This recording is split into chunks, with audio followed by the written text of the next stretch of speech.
네, 안녕하십니까. 이용주 강도사입니다. 어느덧 벌써 6강입니다. 네, 과반을 넘어서 이제 종강을 향해 달려가고 있는데요. 그동안에 이렇게 열심히 참여해주신 모든 분들 너무너무 감사합니다. 네, 그리고 좀 이렇게 바쁜 일정에 이제 제 시간에 소화하지 못하더라도 늦게라도 또 이렇게 따라잡으면서 네, 댓글 올려주셔서 감사합니다. 지금처럼 끝까지 네, 힘드시더라도 화이팅 해주시면 감사하겠습니다. 자녀를 위해 기도하는 부모의 사명, 그리고 특별히 그저 나의 욕심과 욕망을 위해서가 아니라 주님이 가르쳐 주신 모범, 그 틀을 따라서 하나님 앞에 바르게 기도하는 그러한 능력을 체험하면 좋겠습니다. 그때에 정말 기도의 응답도 경험하고 또 기도를 통해서 아버지 하나님의 마음과 뜻을 더 깊이 알아가는 그러한 역사가 일어날 줄 믿습니다. 네, 우리 벌써 6강입니다. 6강은 우리의 필요에 관한 기도 두 번째. 네. 주기도문은 어떻게 구성되어 있다고 했죠? 첫째는 부른말. 네. 네. 그리고 하나님, 하늘에 계신 우리 아버지여 이렇게 하나님을 부르고 그 다음에 하나님을 위한 기도. 네. 하나님을 위한 기도 세 가지가 있고 그 다음에 우리의 필요에 관한 기도 세 가지가 있고 그리고 마지막으로 송영 맺은 말이 있다고 말씀드렸습니다. 그래서 8개로 구성이 되어 있고 8주 과정이다. 네. 그렇게 말씀을 드렸습니다. 그래서 우리의 필요에 관한 기도 두 번째, 우리가 우리에게 죄 지은 자를 사하여 준 것 같이 우리 죄를 사하여 주시옵고, 네. 이 문장을 함께 다루려고 하는데요. 쉽지 않습니다. 쉽지 않고 또 이 구절을 의미를 우리가 잘 알지도 못하면서 어, 계속해서 주기도문을 외우는 경우가 있습니다. 네. 사실 이 내용을 그냥 보기만 봤을 때는 마치 조건문 같잖아요. 우리가 죄를 지은 자를 사하여 준 것처럼 우리 죄를 사하여 주옵소서라고 한다면 하나님께서 우리가 죄 용서를 남을 하나 보시고 우리 죄도 용서해 주신다 하면은 우리의 이 죄 용서에는 뭐가 들어갑니까? 우리의 공로, 우리의 행위가 들어가게 되죠. 이건 복음이 아닌데 과연 이 구절은 어떤 의미일까? 주님께서 무슨 생각과 무슨 마음으로 주셨을까 하는 것을 우리가 좀 한번 살펴보려고 합니다. 네, 첫째로 우리 죄를 사하여 주시옵고 뒷부분부터 한번 살펴보죠. 네, 죄를 사하여 주시옵고 그렇습니다. 우리는 회개를 해야 됩니다. 네, 죄 용서에 관한 기도를 주님 앞에 올려야 합니다. 네, 구원의 과정과 회개의 필요성. 우리의 이 구원의 과정 속에는 회개가 들어가 있고 회개가 반드시 필요합니다. 회개라고 하는 그 산을 넘어야 합니다. 왜일까요? 성도의 이중적 신분 때문입니다. 네. 우리는 구원을 받을 때 하나님 앞에 회개하는 것도 있지만 구원을 받고 나서도 계속해서 회개해야 됩니다. 이게 필요 없다고 하면 구원파죠. 근데 우리가 구원을 받고 나서도 회개가 필요하다라고 하는 게 바로 정통신앙입니다. 왜 그럴까요? 이 이중적 신분 때문입니다. 의인이면서 동시에 죄인이다. 루터가 그런 말을 했습니다.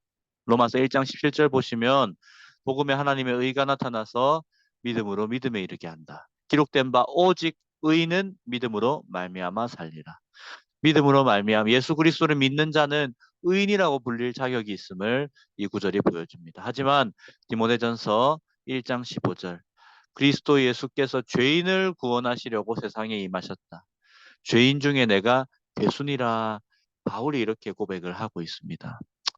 그러므로 바울은 구원받고 난 이후에도 자신의 신분과 정체성을 죄인이다. 나는 여전히 죄 속에 있다라고 하는 그러한 네, 정체성을 가지고 있었다라고 하는 것이죠. 신분적으로는 의인입니다. 주님께서 예수 그리스도의 공로로 우리를 덮어주셨고, 네, 우리의 이전의 허물과 죄를 다시 기억하지 아니하신다고 말씀하시기 때문입니다. 그러나 경험적으로 우리가 의인입니까? 그렇지 않죠. 내 지체 속에 또 다른 한 법이 마음의 법과 싸워서 계속해서 죄가 나를 사로잡고 나도 구원을 받은 자녀임에도 다시 죄를 짓는 그러한 경험을 우리 모두는 하게 됩니다. 네. 그래서 의인이면서 동시에 죄인이기 때문에 우리는 여전히 회개가 필요하다 하는 것이죠. 그래서 이 죄와 관련해서 구원을 세 단계로 나눠 볼 수 있습니다. 첫째는 칭의입니다. 칭의. 네, 칭의는 죄의 이 형벌로부터의 구원을 이야기합니다. 예수님을 믿는 순간에 그때 우리는 의인이 되고 죄로 말미암는 그러한 모든 심판과 형벌로부터 구원을 받게 되는 것이죠. 그러나 칭의받는 그 순간에 이 죄의 세력과 오염으로부터 우리가 완전히 벗어나지 않습니다. 우리가 여전히 옛사람을 입고 있고 신령한 육신을 입기 전에는 한 번 죽기 전에는 우리는 이 땅 가운데 여전히 죄의 영향을 받습니다. 옛자의 영향을 받고 사단 마귀의 공격과 세상의 공중의 권세 잡은 자의 그 죄의 세력과의 다툼이 시작됩니다. 이것으로부터 구원받는 그런 과정이 바로 성화인데요. 성화는 한 번에 일어나는 게 아니고 평생에 걸쳐서 점진적으로 조금씩 조금씩 일어나는 것이죠. 그래서 우리는 모두는 지금 칭의를 받고 성화의 과정 속에 있다 하는 것을 기억하셔야 되겠습니다. 그 다음 영화입니다. 영화. 이것은 영화로운 단계. 우리가 죽고 나서 또 부활의 신령한 몸을 입고 나면 죄 자체로부터 모든 죄의 영향으로부터 구원을 받고 이것은 죽는 순간에 일어난다 하는 것이죠. 그래서 우리는 예수를 믿는 순간에 죄의 형벌로부터 용서를 받습니다. 하지만 세상 살아가는 동안에는 죄의 유혹을 받고 또 죄를 짓습니다. 그래서 이 죄의 세력과 오염으로부터 회복되는 과정, 이 성화의 과정을 위해서 매일의 죄 용서가 필요하다. 우리가 이제 구원파가 너희는 구원받았는데 왜 죄 용서를 구하냐? 너 죄 사함을 믿지 않는 거 아니냐라고 공격한다면 우리는 뭐라고 대답할 수 있을까요? 너는 죄 안 짓냐? 우리가 죄의 모든 형벌로부터 벗어났지만 여전히 죄의 영향을 받고 죄를 짓는 사람이다. 그렇기 때문에 우리는 매일의 죄 용서, 매일의 회개가 필요하다. 이것은 우리가 천국 가기 위해서 하는 게 아니고 거룩한 삶을 위해서, 예수를 닮아가기 위해서다. 죄송합니다. 그렇게 대답을 하시면 되겠습니다. 요한복음 13장 10절에 우리 함께 읽어볼까요? 시작. 예수께서 이르시되 이미 목욕한 자는 발밖에 씻을 필요가 없느니라. 온몸이 깨끗하니라. 너희가 깨끗하나 다는 아니니라 하시니 이렇게 말씀을 하셨습니다. 그래서 우리는 목욕한 자입니다. 예수를 믿고 목욕한 자이기 때문에 온몸을 씻는 것을 우리가 이렇게 온몸을 씻는 것이라는 비유는 예수님을 믿는 순간에 우리가 죄 용서를 받고 죄 형벌로부터 구원을 받은 것을 말한다면 발을 씻는 것은 예수님을 믿고 난 뒤 매일매일 받는 죄 용서를 말합니다. 죄의 세력과 오염으로부터 우리가 구원받는 그러한 평생에 걸친 성화의 과정을 이야기하는 것입니다. 그리고 우리 참된 회개에 대해서도 묵상을 해야 되겠습니다. 참된 회개는 단순하게 죄를 인정하는 그러한 것에서 그치는 것이 아닙니다. 하나님 나 이런 죄 지었습니다. 인정합니다. 용서해 주세요. 이건 회개가 아니라는 거죠. 네. 물론 자신의 죄도 인정하지 않는 사람들이 있습니다. 내가 무슨 죄를 지었어? 나 죄인 아니야라고 하는 그런 사람보다는 낫지만은 우리는 죄를 인정하는 것을 넘어서 그런 말미암아 후회하고 슬퍼해야 됩니다. 우리의 마음이 그 죄를 진정으로 한마디로 말하면 뉘우쳐야 됩니다. 그 가운데 우리를 사랑하시는 여전히 사랑하시는 하나님 아버지의 마음을 아는 것 그것이 바로 회개이죠. 그 다음에 어떻게 해야 됩니까? 죄로부터 돌이키고 다시는 그 죄로 향하지 않는 것. 그게 바로 회개다. 그러니까 진짜 회개는 단순한 고백을 넘어서 그 죄를 진정으로 통회하고 뉘우치며 그 죄를 다시 범하지 않는 자리까지 나아가는 철저하게 삶을 돌이키는 것이 회개다. 그러므로 우리는 죽은 회개가 아니라 참된 회개를 해야 되겠습니다. 우리 부모기도, 부모기도, 우리 지금까지 한 이 죄 용서, 우리 죄를 사하여 주시오. 회개의 필요성을 기억하며 부모로서의 또 부부로서의 그러한 죄를 하나님 앞에 고백하는 시간이 되시면 좋겠습니다. 우리 같이 한번 이 기도문을 따라서 이렇게 기도하면 좋겠습니다. 시작. 나를 구원하신 아버지 하나님, 구원받은 백성이지만 동시에 옛 습관을 따라 끊임없이 죄를 짓는 저를 봅니다. 부부간의 관계 속에서 화평하지 못하고 다툼을 행하는 죄를 용서하여 주옵소서. 자녀와의 관계 속에서 온유함을 품지 못하고 분을 내는 죄를 용서하여 주옵소서. 부족한 그리스도인이자 부족한 부모인 저의 모든 죄와 연약함을 용납하여 주옵소서. 그리스도의 보혈로 깨끗이 씻어주시고 죄의 세력과 오염으로부터 구원하여 주옵소서. 주님의 온전함으로 가정을 이끄는 아내이자 부모가 되도록 저를 정결케 하옵소서. 그리고 이렇게 기도할 때마다 죄인을 용서하시는 아버지 하나님의 마음을 더 깊이 깨닫게 하옵소서. 다시 죄악으로 발걸음을 두지 않는 복 있는 사람이 되게 하옵소서. 예수님의 이름으로 기도합니다. 아멘. 좋습니다. 예, 이, 이 주기도문의 정신을 따라 우리 같이 회개기도를 하나님께 올려보았습니다. 네, 이제 우리가 우리에게 죄 지은 자를 사하여 준 것 같이 함께 다루어 보려고 합니다. 네, 이 구절을 이해할 때 중요한 핵심이 있습니다. 그게 무엇이냐면 바로 이 구문은 조건이 아니라 관계에 기초하고 있다 하는 것입니다. 전제는 바로 관계에 기초하고 있다. 어떤 관계입니까? 바로 아버지와 자녀의 관계입니다. 마가복음 11장 25절 우리 같이 한번 읽어보겠습니다. 시작. 서서 기도할 때에 아무에게나 혐의가 있거든 용서하라. 그리하여야 하늘에 계신 너희 아버지께서도 너희 허물을 사하여 주시리라 하시니라. 마태복음 6장 15절도 마찬가지. 너희가 사람의 잘못을 용서하지 아니하면 너희 아버지께서도 너희 잘못을 용서하지 아니하시리라. 네. 그래서 이 기도는요, 하나님을 전혀 모르는 사람에게 너희가 죄 용서를 해야 나도 너희 죄를 용서할 것이다 라고 이야기하시는 게 아닙니다. 이것은 자신의 자녀에게 너희가 너희의 형제 자매의 죄를 용서해 줘야 나도 용서해 줄 거야 라고 하는 아버지의 권고, 아버지의 메시지가 담겨 있다 하는 것을 우리가 기억을 해야 되겠습니다. 여기서 말하는 자녀는 누구입니까? 우리는 원래 하나님 자녀가 아니죠. 우리는 원수의 자녀이고 마귀의 자녀이고 죄의 종로를 타던 자입니다. 근데 예수 그리스도께서 우리의 죄와 허물을 씻어주시고 구원하시고 그로 말미암아 자녀를 삼아 주셨죠. 그러니까 이미 자녀가 된 자, 이미 죄 용서 받은 자, 이미 영원한 천국을 누리는 자에게 주님께서 말씀하십니다. 너희가 너희 이웃과 형제 자매의 죄를 용서해 주어야 나도 너에게 죄 용서를 할 것이다. 부모가 자녀에게 이렇게 말한다고 한번 생각해 보세요.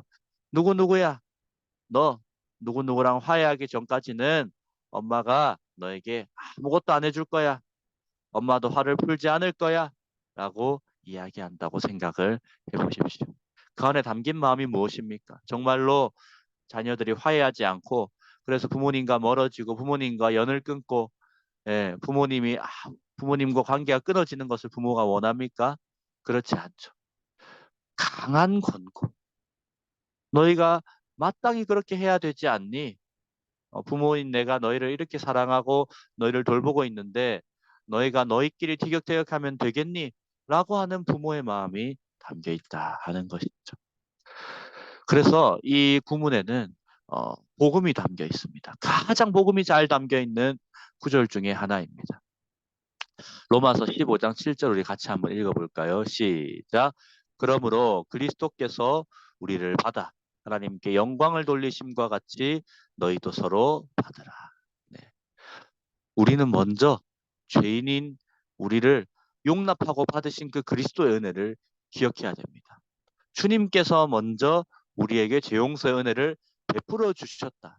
네, 이 주기도문의 이 정신은요, 죄 용서를 하면 나도 해주겠다가 아니고 사실 그 안에 담긴 메시지는 하나님과 자기 자녀와의 관계, 그리고 우리를 먼저 사랑하신 그리스도가 그 안에 바탕이 되어 있는 거예요. 이 진리가 바탕이 되어 있는 기도문입니다.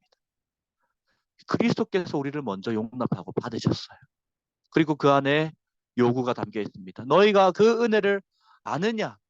너희가 지금 하나님의 자녀가 됐다고 하는 그 은혜를 너희가 용서받은 그 은혜를 아느냐? 그렇다면 너희는 어떻게 살아야겠느냐? 라고 하는 사랑과 용서를 받은 자에게 그의 합당한 삶을 권면하고 있다는 것을 우리가 기억해야 되겠습니다. 에베소 4장 32절 어떻게 돼 있습니까? 서로 친절하게 여기며 하며 불쌍히 여기며 용서하기를 하나님이 그리스도 안에서 너희를 용서하심과 같이 하라. 너희 그 은혜를 아니? 그러므로 우리가 이 주기도문을 고백할 때는 우리가 계속 그것을 기억해야 됩니다. 우리가 우리에게 죄 지은 자를 사하여 준 것 같이 우리 죄를 사하여 주시옵고 고백할 때는 내가 먼저 한량없는 그 은혜를 받았고 큰 죄 용서라고 하는 그 놀라운 은혜를 받았구나. 그리스도께서 십자가에 못 박혀 죽으심으로 원수된 나를 자녀 삼기 위해서 우리가 먼저 그 은혜를 받았구나. 그로 말미암아 우리가 하나님 아버지의 자녀가 되었고 아버지께서 자녀에게 지금 죄 용서를 요구하시는구나. 너희가 은혜를 아느냐라고 물으시는구나 하는 그 메시지를 우리가 기억해야 되겠습니다. 그래서 우리는 계속 이 은혜의 패턴 가운데 너희가 은혜를 아니? 우리가 용서가 우리의 힘으로 되는 것이 아닙니다. 혹시나 부부간에 관계가 멀어졌거나 다툼이 있는 분 계십니까? 자녀와의 그런 관계가 점점 멀어지는 분이 계십니까? 자녀를 향해서 정말 용서하기 어려운 분노와 우울감과 괴로움이 있으신 분이 계십니까? 그때 주님께서 주시는 은혜를 우리가 먼저 받아야지 그 은혜의 패턴을 우리가 용서할 수 있습니다. 이 용서는 율법이 아닙니다. 용서는 복음입니다. 네. 충분한 은혜와 충분한 자비를 경험한 자만이 왜냐하면 이것을 실천할 수가 있기 때문입니다. 용서는 우리의 죄된 옛 본성과는 반대되는 행위이기 때문입니다. 네. 용서가 안 될 때는 이 율법으로 돌아가는 게 아니고 이 복음의 메시지를 끊임없이 기억하면서 주의 은혜를 더 깊이 묵상할 때 우리도 용서가 가능하다 하는 것을 기억을 해야 됩니다. 그리고 성경은 우리가 이 용서를 배울 때 절차에 따른 용서를 이야기한다 하는 것이죠. 네. 네 형제가 죄를 범하거든 맨 처음에는 너와 그 사람 두 사람이 가서 맨 처음에는 이제 단둘이서 권고를 하라. 누구도 알 수 없게 그 사람이 죄를 회개하도록. 근데 그렇지 않으면 한두 사람을 데리고 가서 두세 증인의 입으로 확증하게 합니다. 증인이 있으면 부인할 수 없잖아요. 네.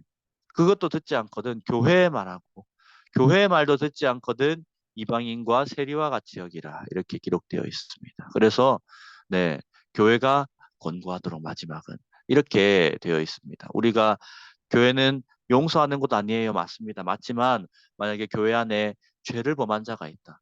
네, 뭐 폭력을 행했거나 그런 사람이 있다면 그 사람이 먼저 용서를 구하게 피해자에게 용서를 구하고 이 교회 앞에 용서를 구하게 해야 됩니다. 그 이후에야 교회가 그를 용서하는 것입니다. 그것을 위해서 영적 질서인 당회가 있는 것이죠. 네. 그 성경도 우리가 죄를 인정하고 고백한 다음에 그런 회개 이후의 용서를 말합니다. 너희가 회개하여 예수 그리스도 이름으로 세례를 받고 죄 사함을 받았다. 이렇게 기록이 되어 있죠. 죄 사함은 회개로 말미암아 주어지는 선물입니다. 회개하지 않는 자에게 주님께서 죄 사함의 은혜를 베풀지 않으십니다. 거듭난 사람은 회개하게 되어 있다는 것이죠. 그래서 용서의 절차 1대1, 두세 명, 교회 전체, 그 다음에는 교회의 징계, 불신자처럼 대하는 그런 교회의 징계가 있다. 이게 바로 교회에서 용서하는 방편입니다. 네.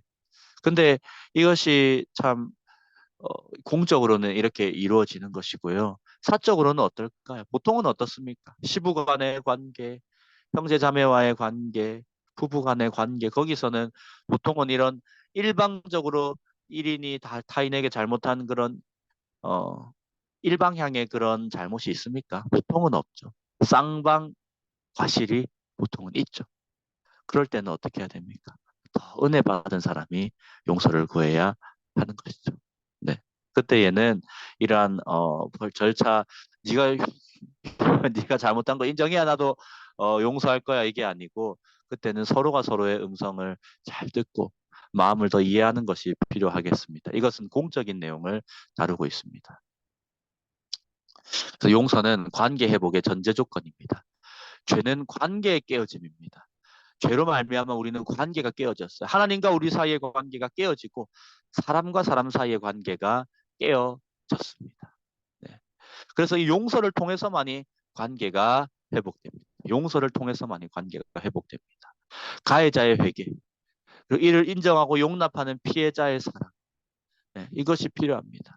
그래서 기독교의 용서는요, 우리가 오해하면 안 됩니다. 피해자에게도 용서해야지, 예수님 사랑으로 용서해야지, 당연히 용서해야지, 이렇게 하는 것이 아닙니다. 이것은 폭력이죠. 네. 가해자가 회개할 때 이를 인정하고 용납하는 거, 예수의 사랑. 예수께서 용서하셨기 때문에 가해자가 용서를 구할 때 그것을 받아들인다. 네. 그리고 피해자의 전인적인 회복을 위해서 노력해야 됩니다. 가해자는 그저 용서를 구하는 것으로 끝나는 것이 아니고 피해자의 재산상의 신체적인 또 여러 가지 회복을 위해서 노력을 해야 되는 것이죠. 예를 들어 교통사고가 났는데 쳐가지고 미안합니다 하고 끝나면 되겠습니까? 네. 이런 참된 회개, 아까 말씀드렸죠. 네, 진정으로 뉘우치고 그 다음에 다시는 그 죄악으로 돌아가지 않는다는 거란 참된 회개. 그리고 그것을 진심으로 받아들이고 예수 그리스도의 사랑 안에서 참되게 용서하는 것 이후에야 비로소 관계 회복이 일어납니다. 네.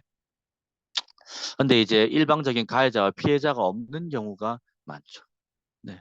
그래서 그리스도의 공동체는 용서 공동체입니다. 결국에 나도 너를 용서하고 너도 나를 용서하는 그러한 복음의 역사들이 계속해서 일어나는 곳이 바로 그리스도의 공동체죠. 하나님께 용서를 받은 사람들이 모인 곳이 교회고 또 그 용서를 기억하며 날마다 남을 용서해 주는 사람들이 모임이 바로 교회입니다. 그러므로 교회는 날마다 용서받는 사람들. 우리가 서로가 서로를 용서하고 용납하고 이해하고 사랑하고 받아주는 것. 이게 바로 그리스도의 공동체다. 그래서 이찬수 목사님이 이런 말씀을 하셨습니다. 용서는 군화에 짓밟힌 백합화에서 나는 향기다. 막 짓밟혀서 형체도 알아볼 수 없을 만큼 너무 먼지가 묻고 더러워지고 꺾이고 상처받았지만 그 안에서 향기가 난다. 살아있는 냄새가 난다. 그게 바로 용서다 하는 우리 그리스도인이 추구해야 될 예수 그리스도의 사랑, 아버지의 사랑이다 하는 것을 우리가 기억해야 되겠습니다. 우리 오늘 그 배운 내용들 기억하며 특별히 이 후반부 우리를 먼저 사랑하신 그 사랑으로 우리도 남의 허물을 용서해야 된다는 것을 기억하며 부모기도 하나님께 올려드리겠습니다. 시작. 자기 자녀의 죄와 허물을 용서하시는 아버지 하나님, 주님의 성품을 닮아 용서를 실천하는 부모가 되게 하옵소서. 죄인을 먼저 사랑하신 그 사랑을 기억하며 원수를 자녀 삼으신 그 자비의 은혜를 깨닫게 하옵소서. 그리스도께서 우리를 용서하신 것 같이 부부간의 허물을 용납하는 너그러운 마음을 주옵소서. 자녀의 부족함을 넉넉하게 품을 수 있도록 나의 마음을 아버지 하나님의 사랑으로 채워 주옵소서. 사랑과 용서를 받은 자로서 합당한 삶을 살아갈 수 있도록 은혜를 베풀어 주옵소서. 그리스도께서 용서하신 우리 가정이 그 은혜를 온전히 깨닫고 사랑 가운데 하나로 연합하게 하옵소서. 예수님의 이름으로 기도합니다. 아멘. 이렇게 정말 아버지 하나님의 마음을 알고 은혜의 패턴대로 먼저 은혜를 받고 그 은혜를 기억하며 용서할 수 있는 나 자신이 되게 해달라고 기도하시면 좋겠습니다. 우리 마지막으로 자녀를 위한 기도 오늘 내용을 넣어서 네, 자녀도 이러한 용서의 사람, 사랑의 사람 될 수 있도록 우리 같이 기도합니다. 시작. 하늘에 계신 우리 아버지 하나님, 우리 아이가 어릴 때부터 하나님 앞에 회개하는 믿음의 자녀가 되게 하옵소서. 자신의 죄와 허물을 일찍이 깨닫고 예수 그리스도의 십자가를 날마다 의지하는 거룩한 자녀 되게 하옵소서. 주님의 용서의 은혜를 깊이 체험하여 날마다 주 안에서 새롭게 되며 죄악의 더러운 옷을 완전히 벗어버리는 우리 아이가 되게 하옵소서. 주님, 우리를 먼저 사랑하신 아버지의 은혜를 어릴 때부터 깊이 깨닫는 우리 아이가 되게 하옵소서. 그 은혜로 인해 다른 사람의 단점과 허물도 넉넉히 품을 수 있는 사랑의 아이가 되게 하옵소서. 예수님의 이름으로 기도합니다. 아멘. 네, 이렇게 오늘 모든 공부 마쳤습니다. 네, 수고하셨고요. 네, 과제 아시죠? 자녀를 위한 기도. 우리 자녀의 손을 잡고 또 우리 자녀가 잘 때 손을 얹고 우리 같이 이 기도문으로 기도해 주시면 좋겠습니다. 그럼 말미암아 풍성한 하나님의 은혜를 누리시기를 바랍니다. 수고하셨습니다.